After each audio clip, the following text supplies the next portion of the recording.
시청자 여러분 안녕하십니까? 3월 30일 월요일 뉴스타트 1부 시작합니다.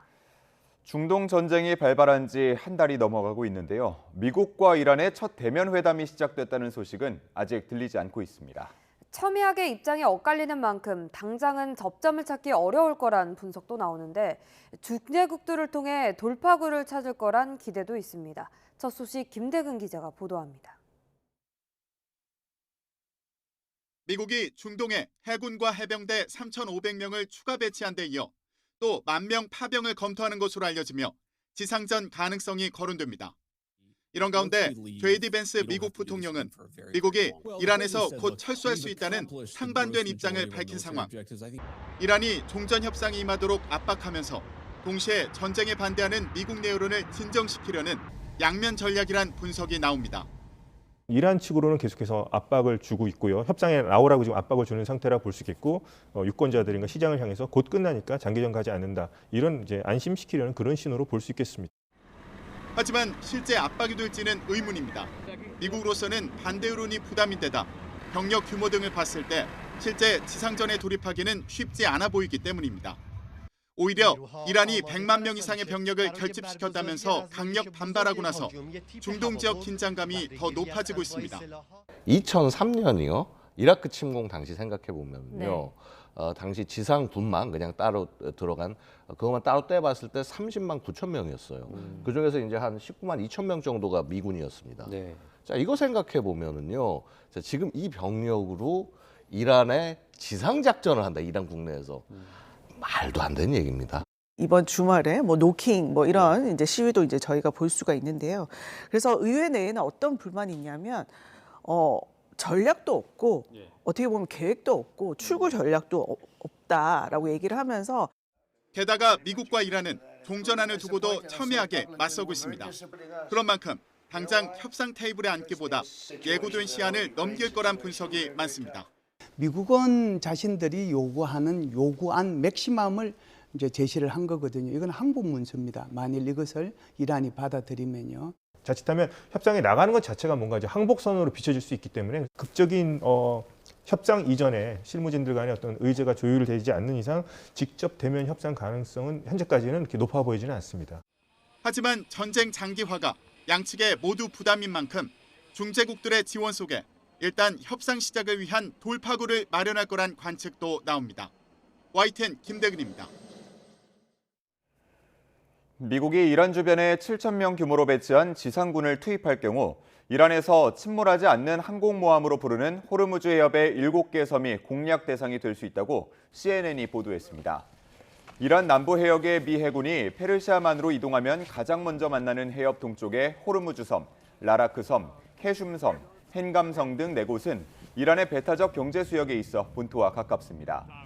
여기를 지나면 해협 서쪽 해상의 아부무사 섬, 베툰부 섬, 소툰부 섬을 만나게 되는데 이란과 바다 맞은편 아랍에미리트가 영유권을 두고 다퉈온 곳입니다.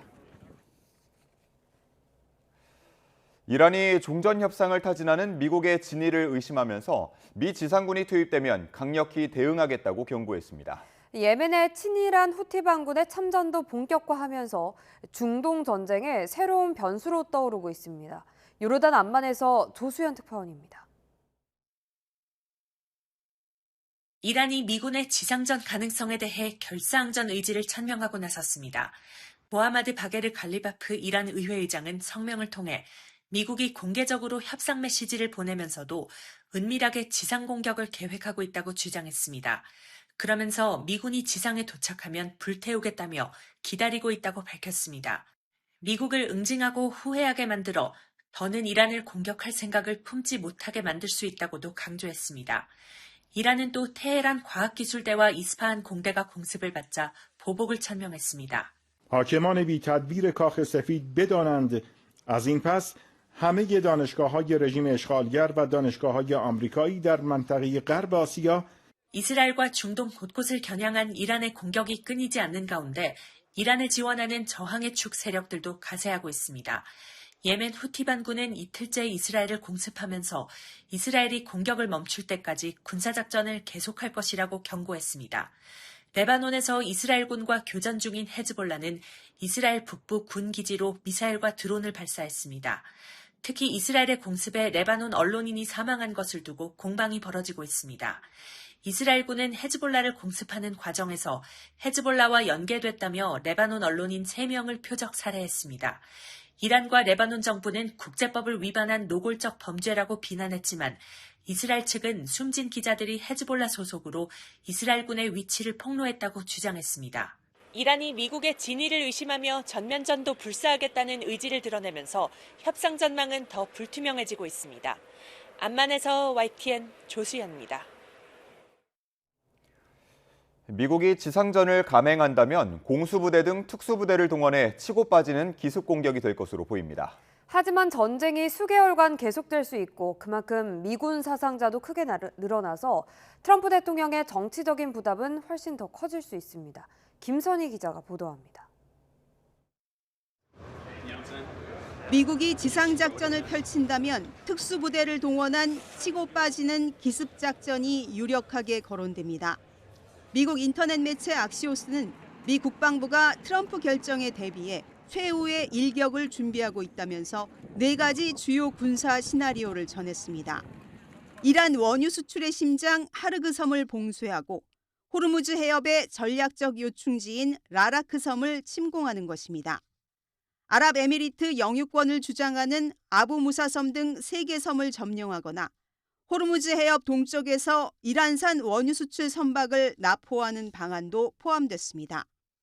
미군은 성공적인 지상작전을 위해 여러 차례 가상 훈련을 거친 것으로 전해졌습니다. 지상전 병력도 기존 7천여 명 계획 이외에 1만 명을 추가로 파병하는 방안도 검토하고 있다는 월스트리트 저널 보도도 나왔습니다. 하지만 미국 내 여론은 상당히 부정적입니다. 특수부대가 동원된 기습 공격이지만 이란의 저항 강도에 따라 당초 계획했던 수주보다 훨씬 길어진 수개월이 걸릴 수 있기 때문입니다. 이럴 경우 미군은 드론과 미사일, 지상사격, 폭발물 등 다양한 위험에 노출될 수 있다고 워싱턴 포스트는 지적했습니다. 현지 시간 27일 기준 미군은 13명이 숨졌고 중동 각지에서 300여 명의 부상자가 발생했는데 지상전이 되면 피해는 더 커질 수밖에 없습니다. 혁명수대 군시설, 드론을 발사할 수 있는 시설들을 전부 제거하고 들어갈 텐데 그것을 과연 100% 다 제거할 수 있을지, 만약 제거를 100% 못한다면 여러 가지 변수들이 있기 때문에 미군의 피해가 크지 않을까. 여기에 이란을 돕고 있는 예멘 후티 반군의 홍해 봉쇄까지 가세할 경우 국제유가 급등으로 미국 내 여론은 최악으로 치달을 수 있어 트럼프 대통령의 결단이 쉽지 않을 전망입니다. YTN 김선희입니다. 미국과 이스라엘의 공습에 맞서 미사일과 드론 공격을 이어가는 이란이 앞으로 몇 주 동안 공세를 지속할 수 있다는 분석이 나왔습니다. 다만 무기 생산 기반이 크게 훼손돼 장기적으로 갈 경우 공격 능력은 제한될 걸로 보입니다. 신현준 기자의 보도입니다. 이란은 전쟁 초기 미국과 이스라엘의 공습에 맞서 미사일과 드론 공격을 펼치며 맞대응했습니다. 하지만 최근엔 무기 인프라와 지휘망이 타격을 입으면서 반격 속도가 눈에 띄게 둔화했습니다.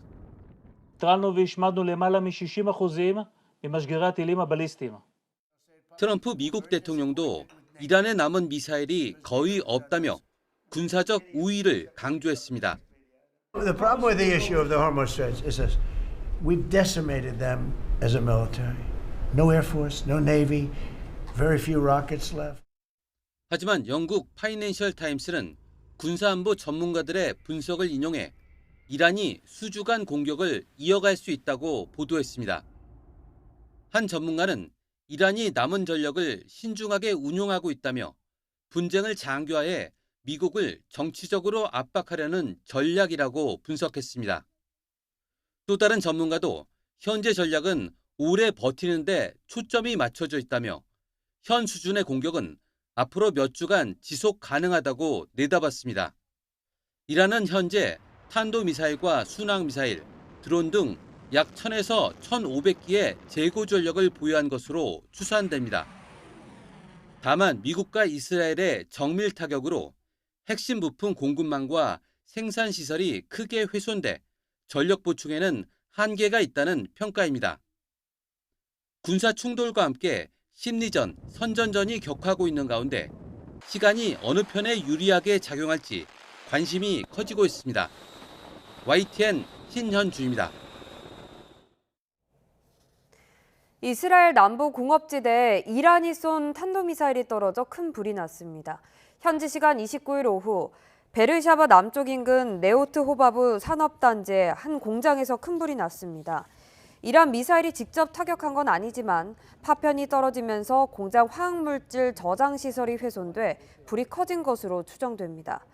저장고에 잠겼던 살충제 물질이 유출된 것으로 알려져 당국은 해당 지점을 밀봉하기 위해 특수 소방대를 투입했습니다.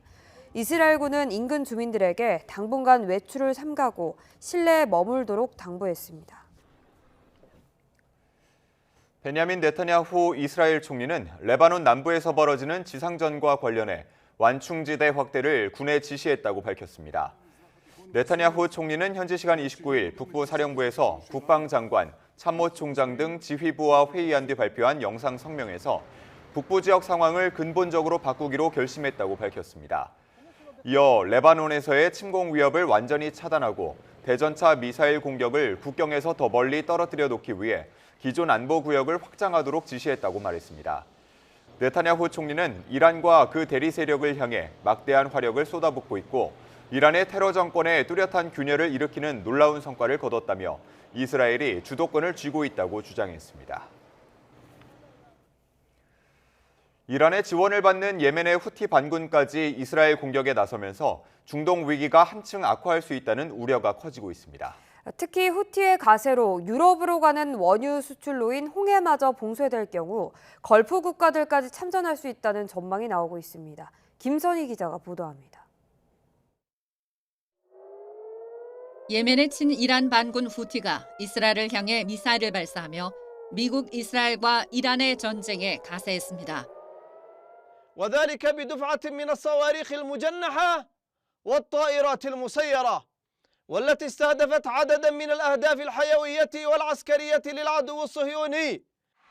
레바논 헤즈볼라에 이어 후티까지 가세하면서 이란과 연계된 무장 세력의 동시 움직임이 이어지는 양상입니다.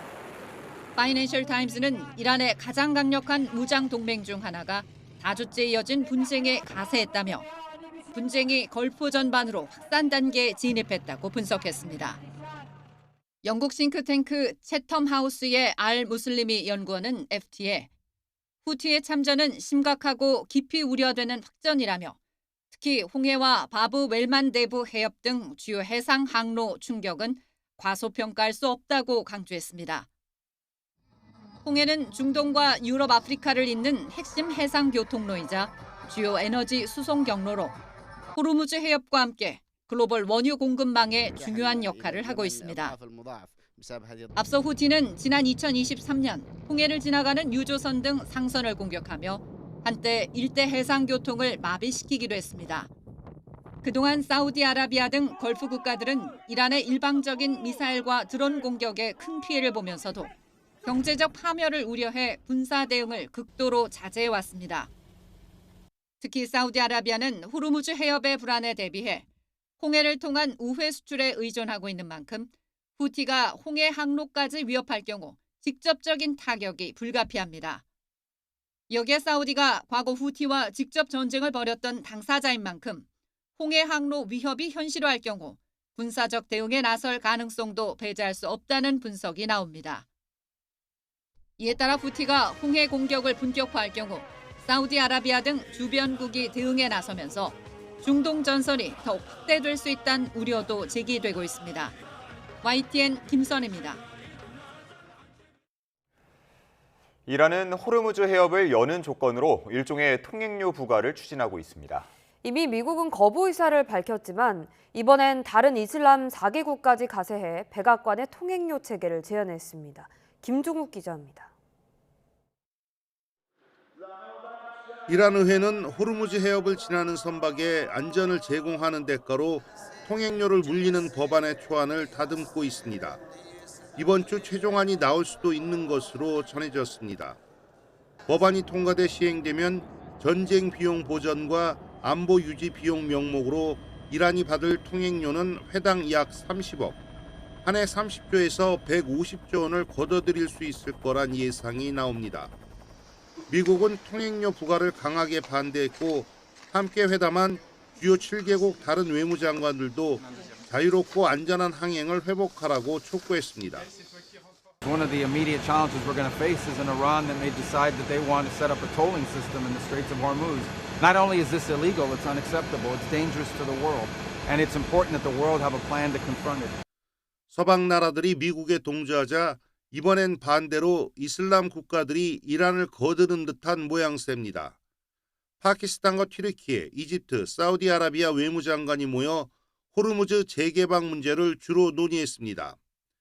회의 전 수에즈 운하 방식의 통행료 체계가 포함된 제안서를 미국 백악관에 전달한 것으로 알려졌습니다. 튀르키예와 이집트, 사우디가 호르무즈에서 원유 수송을 관리할 컨소시엄을 구성할 수 있고 파키스탄에 참여를 요청했다는 전언도 나옵니다. 컨소시엄 제안이 미국, 이란과도 논의됐다고 소식통들은 전했습니다. 이들 이슬람 국가장관을 초청해 회담을 연 파키스탄은 총리와 국방군 총사령관이 각각 이란 미국 대통령과 대화하며 중재국 역할을 하고 있습니다. 파키스탄은 미국의 주요 비나토 동맹국이지만 미군 기지가 없어 여느 중동 국가와 달리 이란의 미사일 공격을 받지 않았고 시아파 무슬림이 많아 국경을 맞댄 시아파 종주국 이란과 오랜 유대 관계를 맺어왔습니다. YTN 김종욱입니다. 주말에도 협상 소식은 들려오지 않았는데요. 이란 전쟁의 뇌관이 어디서 다시 터질지 긴장이 고조되고 있습니다. 분쟁 데이터를 통해서 현재 상황을 짚어봤습니다. 한명건 기자의 보도입니다. 테헤란 상공에 검은 연기가 치솟고 폭음이 연이어 울려 퍼집니다. 주말에도 이란의 심장부를 겨냥한 고강도 공격이 이어졌습니다. 미사일과 무인기를 통한 이란 측의 반격도 계속되면서 주변 지역에 피해가 속출했습니다. 주말 사이 중동 지역의 군사 충돌을 글로벌 분쟁 데이터 프로젝트 에클레드 자료로 분석해봤습니다. 이스라엘은 단 24시간 동안 60건이 넘는 공습을 감행하며 이란 중부와 남부 주요 시설을 집중 타격했습니다. 이스라엘군이 이란 남부 무셰르 원전을 타격하자 이란은 사우디 미군 기지를 비롯한 걸프 국가들의 기지와 공항 등을 무인기 등으로 공격했습니다. 지난 한 달 동안의 공격 지점을 살펴보면 전선이 주변국으로 확산되는 흐름이 뚜렷해집니다. 특히 공격이 집중된 곳은 3곳입니다. 전쟁의 당사자인 이란 테헤란과 이스라엘 가자지구 그리고 레바논 남부입니다. 친이란 무장정파 헤즈볼라가 참전하면서 이스라엘이 이들의 거점인 레바논 남부에 화력을 집중하고 있습니다. 협상의 핵심 변수로 떠오른 호르무즈 해협의 상황도 심상치 않습니다. 부근 해역에서 공격을 받은 선박의 위치를 영국 해군사나 UKMTO의 자료로 추적해봤습니다. 최근 한 달간 23척이 공격을 받았는데 좁은 해협을 넘어 양측 해역과 걸프 지역까지 위협이 확산되고 있습니다. 미 해병대 등 병력이 현지에 투입되면서 특수작전 가능성도 거론되고 있습니다. 하지만 호르무즈 해협은 좁은 항로에 기뢰와 드론, 미사일 위협이 겹쳐진 고난도 작전 환경입니다. 상당한 위험 부담이 따를 수밖에 없습니다. 그럼 만일에 그 작전이 제한적인 작전이 시행이 되면 유가가 오를까요, 떨어질까요? 더 폭등하죠. 그리고 이란이 하르그 섬 뺏기고 아마 호르무즈 해협 통제권을 뺏긴다고 그래서 가만히 있을 거예요? 아마 호르무즈 해협을 원거리에서 때릴 가능성이 있고. 세계 에너지 수송의 핵심 통로인 호르무즈 해협을 둘러싸고 미국과 이란의 긴장 수위가 높아지고 있습니다. YTN 함영건입니다.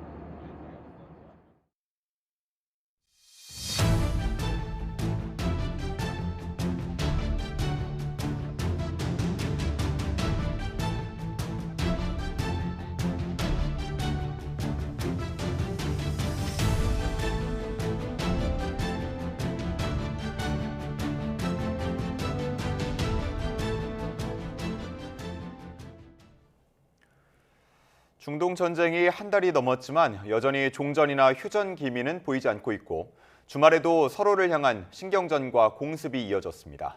미군이 지상전에 나설 가능성까지 제기되면서 이번 주가 이번 전쟁의 최대 고비가 될 걸로 보입니다. 김은건 기자가 보도합니다. 미국과 이스라엘의 공세와 이란의 반격은 전쟁 개시 한 달째를 맞은 주말에도 이어졌습니다. 이란의 주요 이공계 대학과 해군 무기 연구시설이 잇따라 공격받았고, 이에 맞서 이란은 걸프 국가들의 미군 기지와 공업시설에 대한 공격을 이어갔습니다. 여기에다 예멘의 친이란 무장정파 후티 반군까지 이스라엘에 대한 군사행동에 나서면서 전선도 확산하는 양상입니다. 미국과 이란 간 협상설이 나오고 있지만 오히려 공방은 더욱 거세지는 겁니다. 상선들을 향해서 그렇게 막 무차별적인 드론 공격을 한다면 어쩌면 그때는 나토도 같이 연합전선을 구축할 가능성이 높아질 것 같습니다. 특히 미국이 지상작전을 위한 병력 증가에까지 나서면서 긴장은 더욱 고조되고 있습니다. 미국 국방부가 실제로 이란 내에서 몇 주 동안 제한적인 지상작전을 준비하고 있다는 보도도 나온 상황. 이란도 미국의 지상전 준비를 비난하면서 즉각 응징할 준비가 되어 있다며 물러서지 않고 있습니다. 하지만 강대강 대치 속에 전쟁 장기화와 이뤄낸 세계 경제 혼란에 대한 우려와 비판의 목소리도 커지는 만큼 조만간 출구를 찾을 것이라는 전망도 나옵니다. 중간 선거만 고려한다면 미국은 그 여름 이전의 전쟁을 무조건 끝내야 되는 그런 상황이고 가능한 전쟁을 끝내려 할 겁니다. JD 벤스 미 부통령이 미군이 이란에서 곧 철수할 것이라고 밝힌 것도 이런 여론을 의식한 거로 분석됩니다. 결국 미국은 확전 가능성으로 이란을 압박하면서 전쟁을 마무리하기 위한 출구 찾기에 집중할 것이란 전망이 나옵니다. 하지만 실제 협상이 이루어지더라도 양측 간의 유리한 고지를 차지하기 위한 공방이 이어질 경우 전쟁이 일시적으로라도 더 격화할 가능성은 여전히 남아 있습니다. YTN 김은걸입니다. 이란 지원을 받는 후티 반군도 이란전에 뛰어들면서 호르무즈 해협에 이어 홍해 운송로도 막히지 않을까 하는 우려가 나오고 있습니다. 협상과 군사 공격, 화전 양면 카드로 이란을 압박하고 있는 트럼프 정부의 셈법도 더 복잡하게 됐습니다. 김영수 기자가 보도합니다. 지난 2023년 12월 12일 홍해의 입구인 바브엘만데브 해협을 지나던 노르웨이 선적 유저선이 피격되는 사건이 발생했습니다. 이란의 지원을 받고 있는 예멘 후티 반군의 미사일 공격을 받은 겁니다. 미국 중부사령부도 SNS를 통해 이 같은 사실을 확인했습니다. 예멘의 서부 홍해 연안을 장악하고 있는 후티 반군은 당시 가자지구 전쟁에서 하마스를 돕는다는 명분으로 민간 선박을 향해 무차별 공격을 가했습니다. إن القوات المسلحة اليمنية تعلن عن منع مرور السفن المتجهة إلى الكيان الصهيوني من أي جنسية كانت. 이란의 대리 세력 저항의 주 가운데 하나인 후티 반군은 이후로도 모두 100척 이상의 상선을 미사일과 드론으로 공격했으며 2척의 배를 침몰시켰습니다. AP통신은 만약 후티 반군이 이번에도 민간 선박을 공격한다면 전 세계 무역에 치명타가 될 것으로 내다봤습니다. 호르무즈 해협에 이어 수에즈 운하로 이어지는 홍해까지 막힌다면 중동 지역을 오가는 물류가 마비될 수 있다는 겁니다. 실제로 사우디아라비아는 최근 호르무즈 해협이 막히자 홍해를 통해서 매일 수백만 배럴의 원유를 수출하고 있습니다. 중동 불안으로 국제 유가가 $100를 돌파하고 전 세계 주식시장이 출렁이는 가운데 세계 무역 타격 전망까지 나오는 상황. 11월 중간 선거를 앞두고 서둘러 출구 전략을 찾고 있는 트럼프 정부로선 후티 반군의 참전은 더 큰 부담이 될 전망입니다. YTN 김영수입니다. 미국과 이란의 종전 협상을 중재하는 파키스탄의 이샤크 다르 파키스탄 부총리 겸 외무장관이 튀르키예와 이집트, 사우디아라비아 외무장관을 초청해 현지 시간 29일 수도 이슬라마바드에서 회담을 열었습니다. 회담 초반 논의는 중동 전쟁 이후 이란이 사실상 봉쇄한 호르무즈 해협 재개방 문제에 집중됐다고 소식통들은 전했습니다. 파키스탄 소식통은 회의 전 이집트를 포함한 여러 나라가 수에즈 운하 방식의 통행료 체계가 포함된 제안서를 미국 백악관에 전달했다고 밝혔습니다. 2차 최고가격제 시행 후 일부 주유소에서는 휘발유 가격이 200원 넘게 뛰었습니다. 휴일을 맞아 모처럼 나들이에 나선 시민도 화물차 운전자도 기름값 부담에 차 몰기가 겁난다는 반응입니다. 오승훈 기자입니다. 고속도로 휴게소 주유소에 차량 행렬이 길게 늘어섰습니다. 기름값이 가파르게 오른다는 소식에 한 푼이라도 아끼려는 시민들이 서둘러 주유소를 찾은 겁니다. 이곳의 휘발유 가격은 불과 이틀 사이 리터당 210원이나 치솟았습니다. 2차 최고 가격제 시행 이후 급격히 뛴 기름값에 시민들은 당혹감을 감추지 못합니다. 너무 체감이 많이 되죠. 갑자기 210원씩 올라보세요. 이건 어디 밖에 일을 보겠습니까? 이거 지금 세상이 어떻게 돌아가는지 두려움에 공포에 떨고 있습니다. 주유소 측은 최고 가격제 시행 후 차량 쏠림 현상으로 재고량이 크게 줄어 어쩔 수 없이 기름값을 올리게 됐다고 설명합니다. 하지만 시민들은 제도 취지가 무색하게 기습적으로 올린 가격에 분통을 터뜨리며 실효성 있는 대책을 호소합니다. 최고 가격제를 운영을 한다라고 하는데 그거를 이제 깜깜이식으로 좀 주유소가 많이 운영하잖아요. 보통 일반 주유소에서. 그래서 그걸 정확하게 좀 불시에 점검이라든지 주기적으로 좀 하면은 이제 그 가격제에 빗나가지 않는. 당장 생기가 걸린 화물차 운전자들은 울며 겨자 먹기로 주유기를 잡을 수밖에 없습니다. 출퇴근하는 직장인들 역시 자고 일어나면 바뀌어 있을 기름값 걱정에 깊은 한숨을 내쉬고 있습니다. YTN 오승훈입니다. 중동 사태로 수익성 방어에 비상이 걸린 국내 항공사들은 운항편을 줄이고 유가 할증료를 인상하는 등 대책을 마련하고 있습니다. 호르무즈 해협 봉쇄 여파로 선박 보험료가 최고 10배나 뛰면서 수출 기업의 부담도 커지고 있습니다. 보도에 오인석 기자입니다. 이란 전쟁에 따른 고유가와 고환율 악재가 국내 항공업계에 직격탄을 날리고 있습니다. 특히 항공유 가격 급등은 국내 항공사들의 경영에 큰 부담이 되고 있습니다. 지난 27일 기준 아시아 오세아니아 지역 항공유 가격은 중동 전쟁이 터진 뒤 한 달 만에 138% 급등했습니다. 비용 급증에 따른 타격은 몸집이 작아 악재를 견뎌내기 어려운 저비용 항공사에 집중됐습니다. 항공업계에 따르면 국내 항공사 11곳 중 5곳이 항공유 등 비용 부담을 줄이기 위해 오는 4월 이후 운항 축소에 나서기로 했습니다.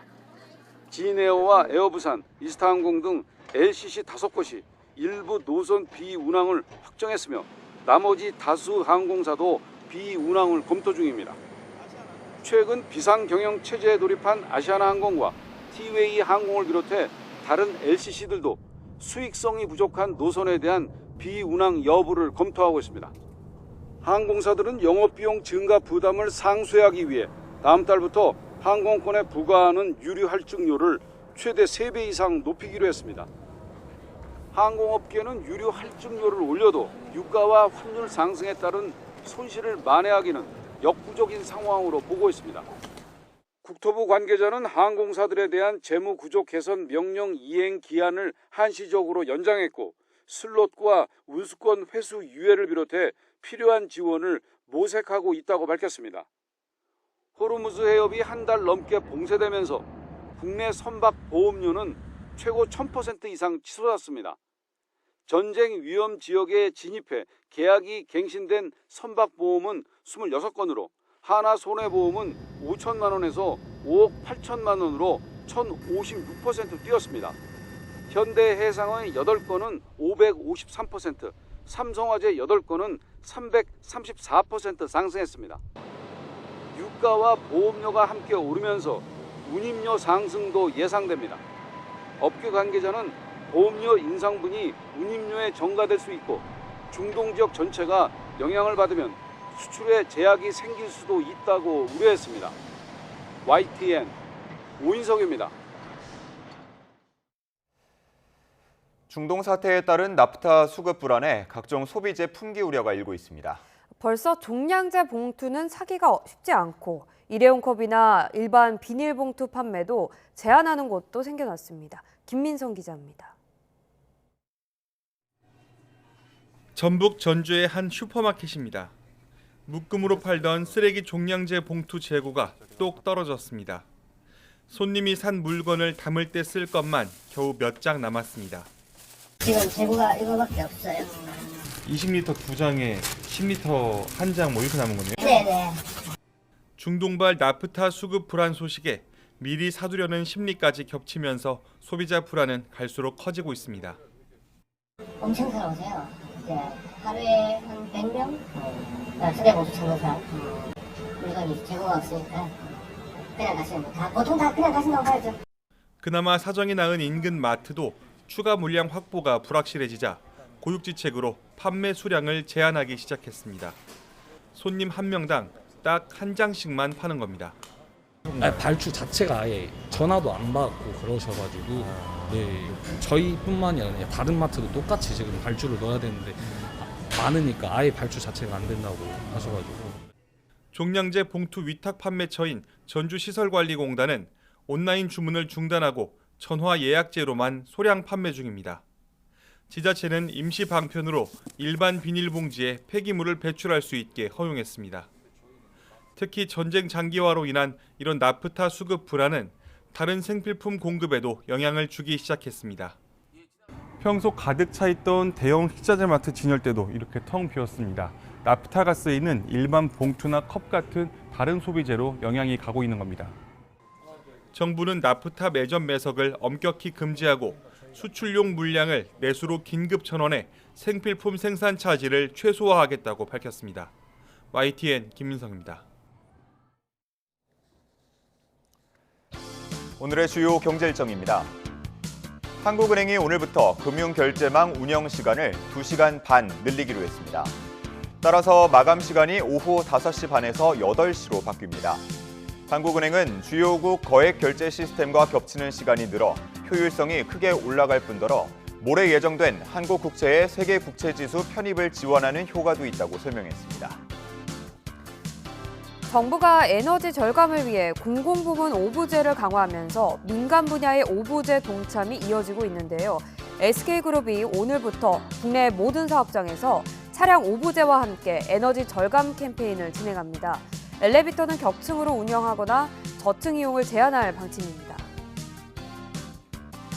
앞으로는 농업 경영주의 배우자가 농한기에 단기 취업을 하더라도 농업인 자격을 유지할 수 있게 됩니다. 연간 90일 이상 영농에 종사하면서 겸업 근로소득이 연 2천만 원을 넘지 않을 경우 농업인 자격이 유지되고 농업 경영체 등록도 가능합니다. 중소벤처기업부가 창업 상담 창구인 온라인 스타트업 원스톱 지원센터를 오늘 엽니다. 지난해 12월 전국 17개 창조경제혁신센터에 설치된 오프라인 센터에 이어 구축되는 디지털 기반 상담 창구입니다.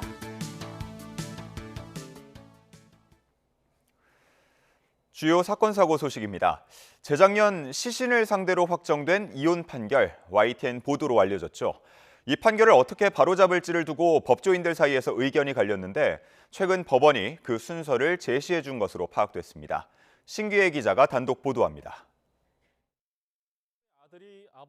지난 2024년 가을 시신을 상대로 확정된 이혼이 YTN 단독 보도로 알려졌습니다. 아들이 의붓어머니 A씨와 이혼 소송 중이던 아버지의 시신을 냉동고에 숨겼고 그 상태로 판결이 확정돼 아들 손으로 이혼 신고까지 마친 겁니다. 11월 달에 아마 판결이 난 걸로 이심, 그리고 대법을 또 갔어요. 어떻게 냉동고에 1년을 넘겨 있느냐고. 수사기관은 아들이 부모의 이혼이 확정될 경우 자신의 상속분이 늘어날 걸 노리고 범행했다고 의심했고 법원이 이를 받아들여 아들에게는 징역 3년형이 확정됐습니다. 아버지가 이혼 소송 1심이 진행되던 2023년 4월에 숨졌다는 사실도 판결을 통해 인정됐습니다. 남은 건 숨진 아버지 대신 아들이 진행한 이혼 소송을 어떻게 보느냐. 판례에 따르면 이혼 소송은 당사자가 죽으면 수행할 수 없고 진행 중인 소송은 무효가 됩니다. 하지만 이 사건의 경우 판결이 대법원에서 확정돼 버린 상황이라 법조인들 사이에서는 이혼 무효 소송, 재심 등 해결 방법을 두고 의견이 갈렸습니다. A씨 측은 남편이 숨진 만큼 재판을 통한 해결은 어려울 거라 보고 자신의 가족관계 등록부에 대한 정정 신청을 법원에 냈는데 받아들여지지는 않았습니다. 남편의 사망 날짜가 먼저 정정돼야 한다며 그 이유를 설명했는데 사실상 A씨가 이후에 밟아야 할 법적 절차의 순서를 제시한 것으로 풀이됩니다. 고인의 사망 A씨가 형사재판 판결 확정으로 이제 사법적으로 명백히 확인되었기 때문에 가족관계 등록부가 다 정정될 것으로 보고 있고요. 실제적으로 이제 권리 구제를 할 수 있는 어떤 방안이라고 보고 있습니다. 초유의 시신 상대 이혼 확정 판결, 법조인마다 제시하는 권리 구제의 방법이 갈리는 가운데 등록부 정정으로 혼란이 마무리될지 주목됩니다. YTN 신기입니다. 어제 오후 경기 용인시에 있는 디스플레이 보관 창고에 불이 났습니다. 다행히 인명피해는 발생하지 않았는데요. 불을 완전히 끄는 데까지는 6시간 반이 걸렸습니다. 주말 주요 사고 소식 권준수 기자가 보도합니다. 하늘을 뒤덮을 정도로 새까만 연기가 끊임없이 뿜어져 나옵니다. 불길에 뒤덮인 창고는 형태를 알아보기도 어렵습니다. 어제 오후 5시 반쯤 경기 용인시 백안면에 있는 디스플레이 보관 창고에서 불이 났습니다. 창고 안에 있던 사람은 없어 인명피해는 발생하지 않았는데 한때 대응 1단계를 발령한 소방은 6시간 반이 지나서야 완전히 불을 껐습니다. 어제 늦은 저녁 전북 남원역 역사에선 90대 남성이 선로로 추락했습니다. 이미 출발한 기차를 따라가다가 열차에 다리가 끼면서 사고가 난 겁니다. 심정지 상태로 병원으로 옮겨진 남성은 끝내 숨졌습니다.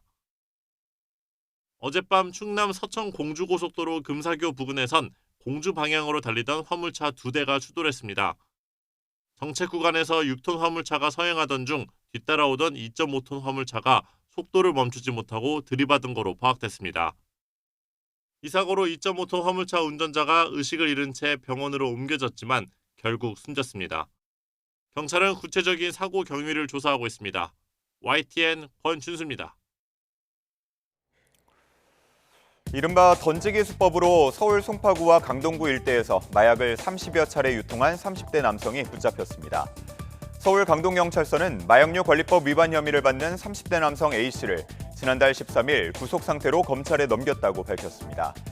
A씨는 마약을 특정 장소에 숨겨두고 구매자에게 위치 정보를 보내는 방식으로 마약을 운반한 혐의를 받습니다. 주민신고로 추적에 나선 경찰은 지난달 초 A씨를 경북 포항에서 검거했습니다. 경찰은 A씨에게 텔레그램으로 마약 유통을 지시한 윗선도 추적하고 있습니다.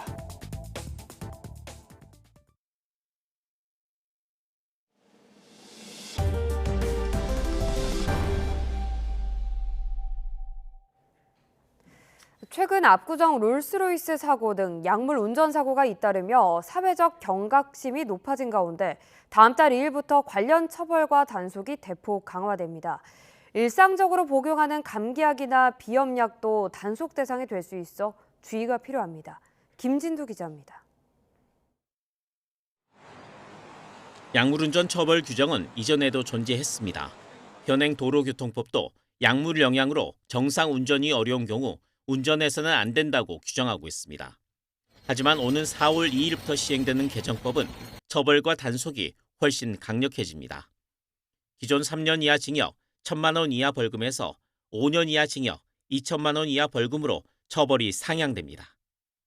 가장 큰 변화는 경찰의 강제 측정권입니다. 이전과 달리 운전자는 경찰의 약물 측정 요구에 무조건 응해야 하며 거부하면 처벌 수위는 약물운전 본죄와 같습니다. 단속 대상이 되는 약물은 마약, 향정신성 의약품, 환각물질 등 490종입니다.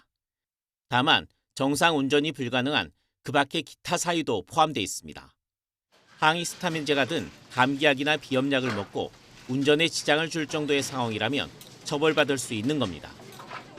경찰은 약물 농도 수치보다 이상 행동으로 인한 사고 위험성이 핵심이라며 약 복용 후 몸 상태가 평소와 다르다면 운전대를 잡지 말라고 거듭 당부했습니다. YTN 김진우입니다. 옛 대통령의 별장 청남대에 대청호를 한눈에 내려다볼 수 있는 모노레일이 개통했습니다.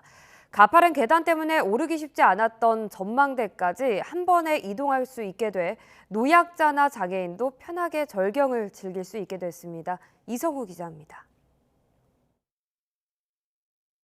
모노레일이 천천히 산자락을 따라 올라갑니다. 정상에 오르자 대청호와 청남대의 풍경이 한눈에 들어옵니다. 청남대 입구 옛 장비창고 승하차장에서 제1전망대까지 이어지는 330m 구간을 오가는 모노레일이 개통했습니다. 20인승 2대 차량이 연결된 형태로 한 번에 최대 40명까지 탈 수 있습니다. 무엇보다 경사진 지형이 많은 청남대 특성상 장애인과 노약자, 어린이 등 교통약자의 접근성을 높인 게 가장 큰 변화입니다. 제1전망대는 청남대 안에서도 풍광이 뛰어난 대표 명소지만 이동이 쉽지 않아 그동안 관람객 불편이 적지 않았습니다. 하지만 환경부가 상수원 보호구역 내에서 제한적인 개발이 가능하도록 관련 규칙을 개정하면서 모노레일 조성이 가능했습니다.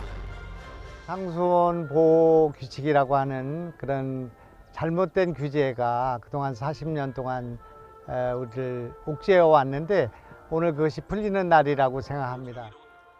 청남대 관리사업소는 다음 달 5일까지 모노레일 무료 시범 운영을 거친 뒤 정식 운영에 들어갈 예정입니다. 사계절 관광 자원의 이동 편의까지 더해지면서 청남대가 다시 충북 대표 관광지로서 존재감을 넓혀갈지 주목됩니다. YTN 이성호입니다. 프로야구 롯데가 화끈한 홈런포를 앞세워 삼성을 이틀 연속 잡고 6년 만에 개막 2연승을 달렸습니다.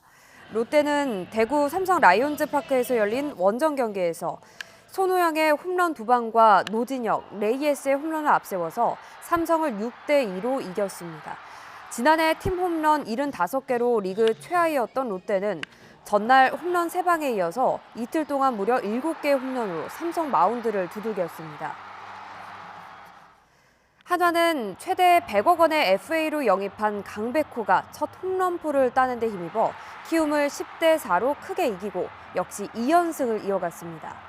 강백호는 전날 개막전에서 연장 11회 끝내기 안타를 쳐낸 데 이어서 이틀 연속 맹타를 휘두르며 팀의 연승을 이끌었습니다.